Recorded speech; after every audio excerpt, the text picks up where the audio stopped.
Here's the question I want you to consider. Which franchise has Disney destroyed more, Marvel or Star Wars? It may be like asking if you'd rather drown or burn, but it's a tough call, and neither answer makes a dedicated or even a casual fan feel good. Let's examine these two global franchises and see if we get a clear answer. Then at the end, I'll give you my thoughts as to which one I think it is and why. I consider myself to be a lifelong admirer of both Star Wars and Marvel, as opposed to a hardcore, dedicated fan who collected all of the toys and related merch. I'm a writer and love great stories. I think the best Star Wars movies are the original 3. And I grew up watching the old Iron Man, Captain America, and Spider-Man cartoons that I now consider classics. As a kid, I fondly remember collecting all of the superhero cups from 7-Eleven, when you bought a large Slurpee back in the late 70s and early 80s.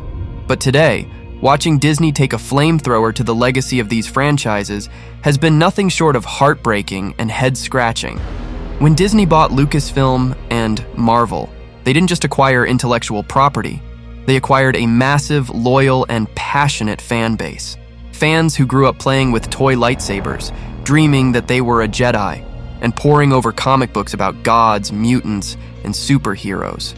But what did Disney do with this treasure trove of content and goodwill?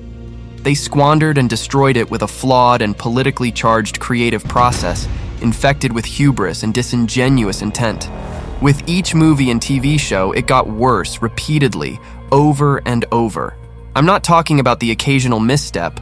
We're all human, and no one is perfect in their creative process. I'm talking about a sustained, systematic destruction of what made these franchises the global juggernauts of the storytelling idiom. Let's start with Star Wars, perhaps the crown jewel of all the cinematic universes, now reduced to an indiscernible sloppy pile of cringeworthy and easily forgettable content in the wake of Disney's incompetence. When George Lucas handed over the keys to Lucasfilm in 2012, I, like many others, was cautiously optimistic. Sure, the Lucas prequels were divisive, but the man had a vision. And looking back at them today, they're actually not as bad as I first thought, mostly because the Disney content now makes them look like utter gems. Lucas understood his universe and the stories he wanted to tell.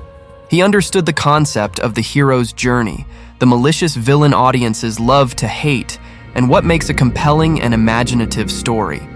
Enter Disney, who promptly threw his ideas into the trash and started down the road to desecrating this once proud franchise. Disney handed over the reins to filmmakers who had no cohesive plan or ideas, no overarching vision, and seemingly no understanding of what Star Wars is and what it is supposed to represent.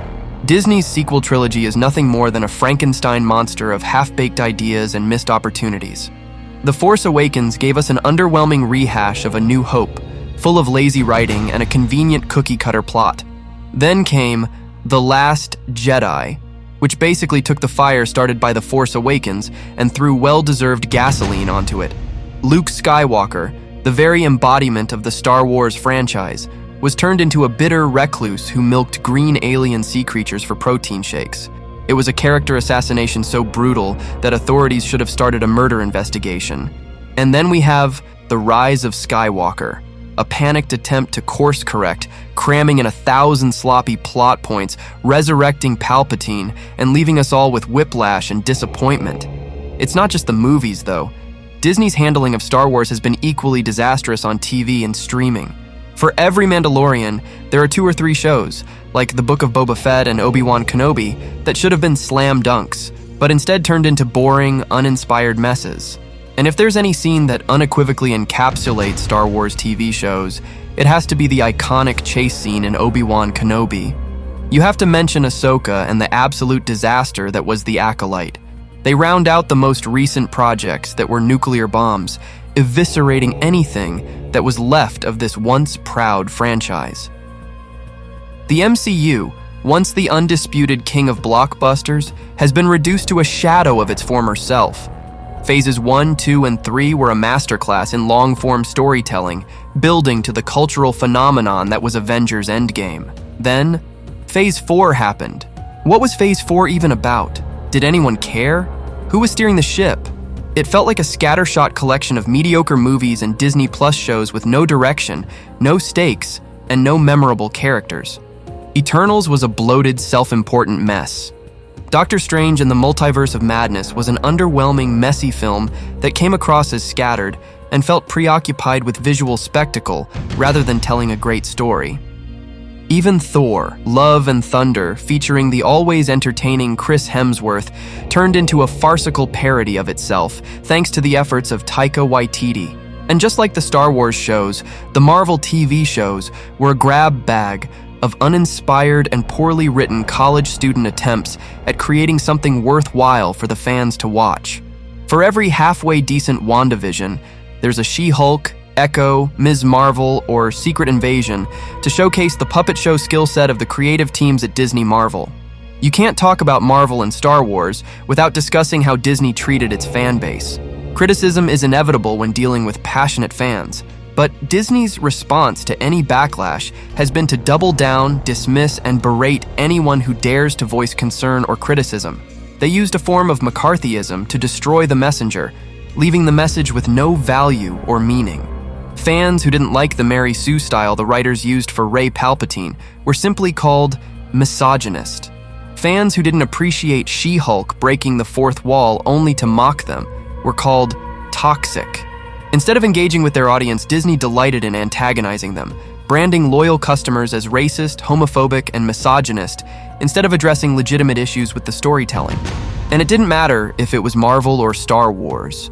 Both fan bases were mocked, ridiculed, and attacked if they expressed anything less than love and appreciation for the opportunity to watch politically and agenda-driven writers and directors destroy the franchise with each successive movie and TV show. We can also touch on Disney's obsession with quantity over quality. Instead of focusing on well-crafted films and TV series, they flood the market with subpar content, most of it half-baked and worthy of their own Razzie Award. They think fans will watch anything with a Star Wars or Marvel logo slapped on it, and is the clearest example of their out-of-control hubris. Fans want stories that respect the essence of the franchise while allowing characters and the worlds they inhabit to unfold naturally, all while respecting the intelligence of the audience.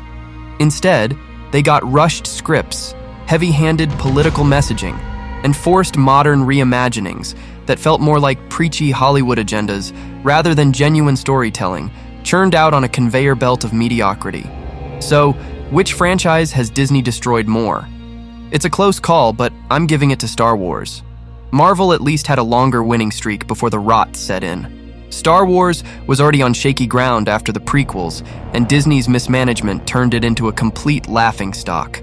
That said, Marvel isn't far behind, and if Phase 5 and 6 continue on their current trajectory, it won't be long before the MCU is in just as bad a shape. Let me know what you guys think in the comments section. Is it Star Wars or Marvel? Thanks for checking out our video here at Poprageous, and we'll see you in our next episode.